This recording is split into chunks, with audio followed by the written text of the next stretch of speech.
नमस्कार प्यारे बच्चों।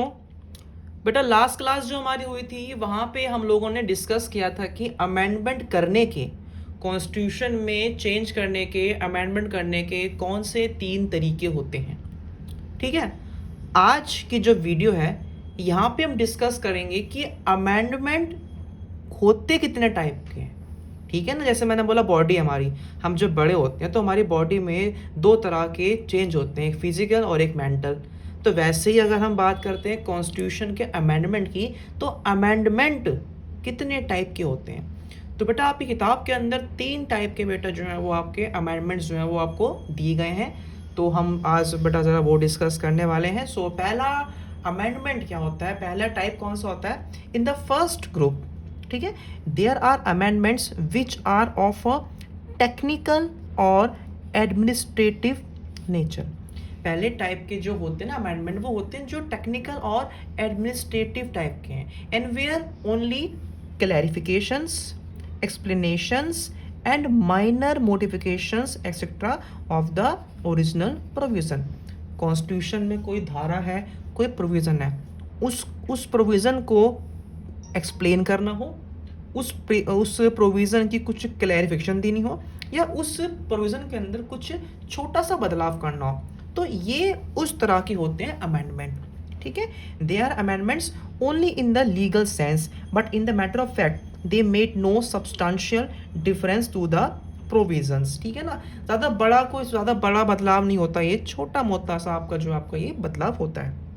This is true of the amendment that increase the age. ठीक है ना, age retirement of high court जजेस फ्रॉम 60 to 60। अगर हम एग्जाम्पल की बात करें तो जो हाई कोर्ट के जज थे उनकी रिटायरमेंट की जो एज थी उसको 60 से 62 कर दिया गया था।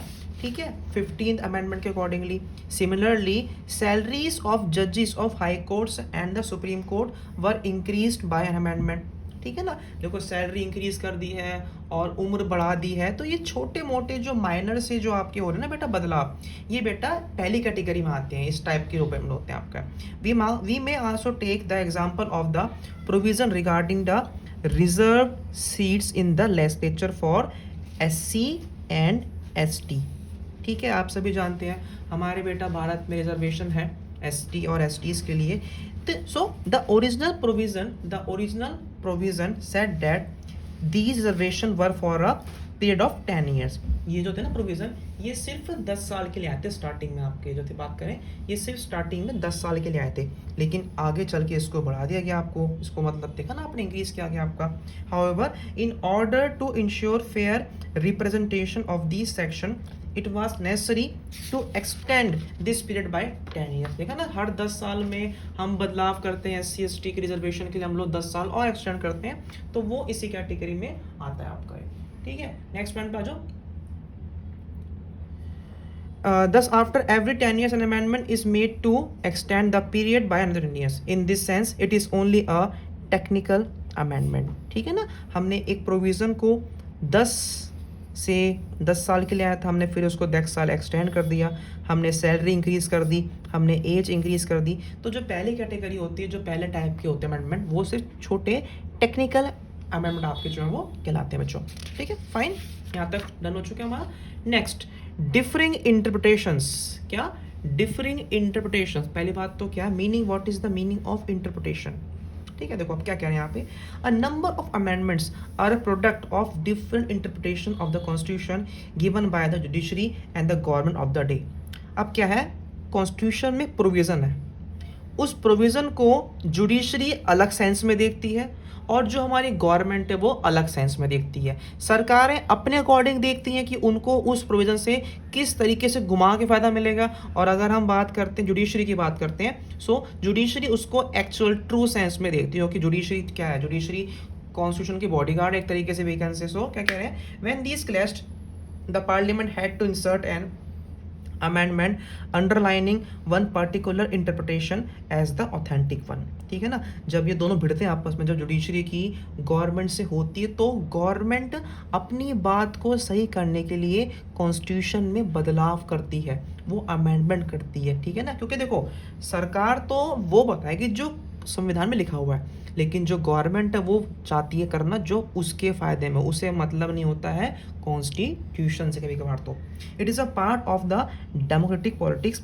that various institution would interpret the constitution and particularly the scope of their own powers in a different manner। देखो मैंने बोला ना कि सरकारें सब जानती हैं, लेकिन जानबूझ के अनजान बनना वो होती हैं। वो इस तरीके से बदलाव चाहती हैं करना कॉन्स्टिट्यूशन में कि उनकी सरकार को, उनकी गवर्नमेंट को एक्स्ट्रा मिले पावर। ठीक है, नेक्स्ट पॉइंट पे आ जाओ। Many times the parliament did not agree with the judicial interpretation. ठीक है ना, आपका होता क्या है, कभी कभार सरकारें, पार्लियामेंट जो है जुडिशियल बिल्कुल भी हैप्पी नहीं होती, and therefore sought to amend the constitution. ठीक है ना, कोई फैसला सुनाया है तो फैसलों के पलट दो, फैसला तो बहुत दूर की बात है, जो प्रोविजन है उसको ही आप चेंज कर दो, ये कहते हैं यहाँ पे आपको। To overcome the ruling of the judiciary in the period between, अगर हम लोग 1970 से लेके 1975 की बात करें, इन 5 सालों में कांग्रेस पार्टी ने बहुत सारे अमेंडमेंट किए थे। क्यों? क्योंकि उसी दौरान सुप्रीम कोर्ट ने कहा था कि भाई सरकार जो है वो एक्सेस में अमेंडमेंट नहीं कर सकती, तो उस चीज़ को काटने के लिए, उस इंटरप्रिटेशन काटने के लिए कांग्रेस ने अपने फ़ायदे के लिए बहुत सारे अमेंडमेंट्स किए थे आपको ये। In the period 1970-1975 the parliament repeatedly made amendments to overcome the adverse interpretation of the judiciary. ठीक है ना, यानी कि इन 5 सालों में जितने भी अमेंडमेंट्स हुए थे वो सारे अमेंडमेंट जो थे जुडिशरी की बात को काटने के लिए किए गए थे। ठीक है ना, कि हम तुमसे एग्री नहीं है, तुम अपने रास्ते चलो, हम चलते हैं अपने रास्ते। ठीक है, तो ये दूसरे तरह के होते हैं अमेंडमेंट। पहले तरह के कौन से होते हैं अमेंडमेंट्स? पहले तरह के बेटा अमेंडमेंट वो होते हैं जिनमें टेक्निकल हम बदलाव करते हैं। दूसरे वो होते हैं जो सरकारें अपने फ़ायदे के लिए करती हैं, जो डिफरिंग इंटरप्रिटेशन होते हैं। Third point is amendments through political consensus, यानी कि सबकी सहमति के साथ जो अमेंडमेंट होते हैं, जो सबसे पूछ के, जनता से खासकर पूछ के उसमें किए जाते हैं। Next point, there is another large group of amendments that have been made as a result of the consensus among the political parties. अब सपोज किया, इसका देते हैं एग्जांपल। मैंने बोला कि सारी पॉलिटिकल पार्टीज़ की लीडर्स की जो है ना सैलरी होगी 3 गुना बढ़ जाएगी, तो ऐसे अमेंडमेंट में फट से सब हाँ कर देंगे। तो ये क्या, ये होती है कंसेंसस, यानी कि सबकी सहमति। This consensus made it necessary that some changes has to be made in order to reflect the prevailing political philosophy and aspiration of the society. ठीक है ना, जो बदलाव समाज में हो रहे हैं, चेंजेस हमारे समाज में आ रहे हैं, उसको देखते हुए ये बदलाव बेटा जो आपके वो किए जाते हैं। Next point, in fact many of the amendments of the post 1984 period are instances of this trend. Next point हम लोग आते हैं, starting with the anti defection amendment 52nd amendment, this period saw a series of amendment in spite of political turbulence. ठीक है ना, अब जैसे suppose किया 52nd अमेंडमेंट की बात करें, कौन सा था वो? Anti defection amendment. अब सवाल आता है डिफेक्शन मतलब क्या होता है? ये बेटा आप सभी जानते हैं what is the meaning of defection. Defection means कि जब एक पर्टिकुलर बंदा एक पॉलिटिकल पार्टी से इलेक्ट होता है, जीत के आता है, और जीतने के बाद जब वो अपनी पार्टी करता है चेंज, तो उसको बोलते हैं डिफेक्शन। तो डिफेक्शन को रोकने के लिए सारी पॉलिटिकल पार्टीज़ ने मिल के कंसेंसस किया था, तब जाके ये आपका जो है ना अमेंडमेंट आपका पास हुआ था। Apart from the anti defection amendment, these amendments include the 61st amendment bringing down the minimum age for voting. ठीक है ना, हम सब लोगों ने मिल के, पार्टीज ने बोला कि भैया ऐसा है, वोट करने की एज को 21 से 18 कर दिया जाए, और ये कर दिया गया। वैसे बेटा आपके 73वें और 74वें अमेंडमेंट्स थे। ठीक है बच्चों, सो ये बेटा हमारा आज का टॉपिक था, जो एक मिसिंग टॉपिक था हमारा बहुत दिनों से। अब बेटा आपका एक कॉन्स्टिट्यूशन चैप्टर एक तरीके से पूरा समाप्त हो चुका है, इसको सही से पढ़ें और ये क्वेश्चन आपके एग्जाम में आ सकता है।